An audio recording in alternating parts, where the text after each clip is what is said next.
రేవంత్ సర్కార్ అమల్లోకి తెచ్చిన యూరియా యాప్తో అన్నదాతలు అష్టకష్టాలు పడుతున్నారు. యాప్ ద్వారా యూరియా బుకింగ్ కావడం లేదని రైతులు అసంతృప్తి వ్యక్తం చేస్తున్నారు.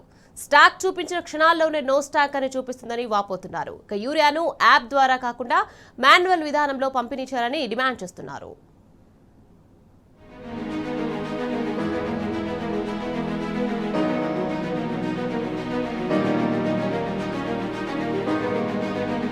కాంగ్రెస్ పాలనలో రైతుల్ని యూరియా కష్టాలు వెంటాడుతున్నాయి.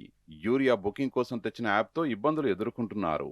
యాప్లో పెట్టిన యూరియా నిమిషాల్లోనే ఖాళీ అవుతుందని, బుకింగ్ ప్రారంభించిన 2-3 నిమిషాల్లోనే స్టాక్ అయిపోయినట్లు చూపిస్తుందని రైతులు వాపోతున్నారు.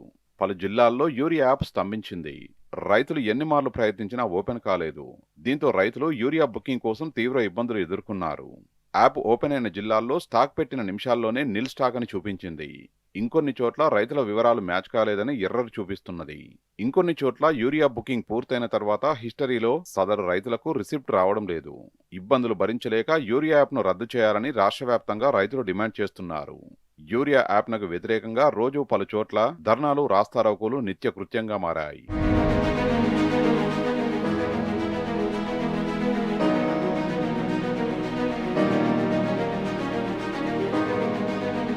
యూరియా స్టాక్ వచ్చిన కొద్ది నిమిషాల వ్యవధిలోనే స్టాక్ నిల్చూపుతున్నదని రైతులు గగ్గోలు పెడుతున్నారు.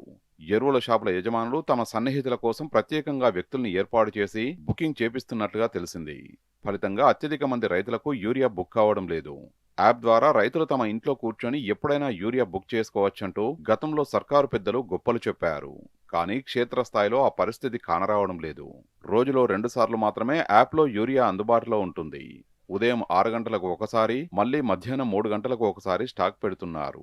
స్టాక్ పెట్టిన నిమిషాల్లోనే ఖాళీ అవుతున్నది. ఆ తర్వాత యాప్లో నో స్టాక్ బోర్డులే దర్శనమిస్తున్నాయి.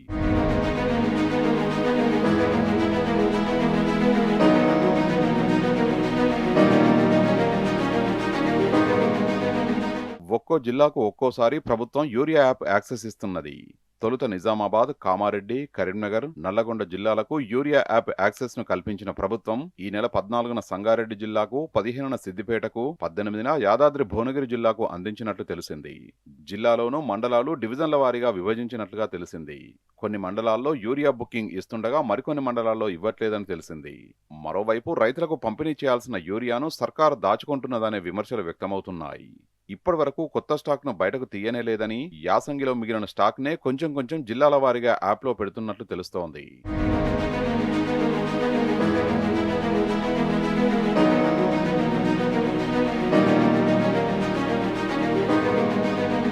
వాస్తవానికి మార్క్ఫెడ్ వద్ద యూరియా బఫర్ స్టాక్ 5 లక్షల టన్నులు ఉండాలి. కానీ ప్రస్తుతం 2.15 లక్షల టన్నులు మాత్రమే ఉన్నట్లుగా తెలిసింది. ప్రైవేటు డీలర్ల వద్ద మరో 1,00,000 టన్నులు ఉన్నట్లుగా సమాచారం.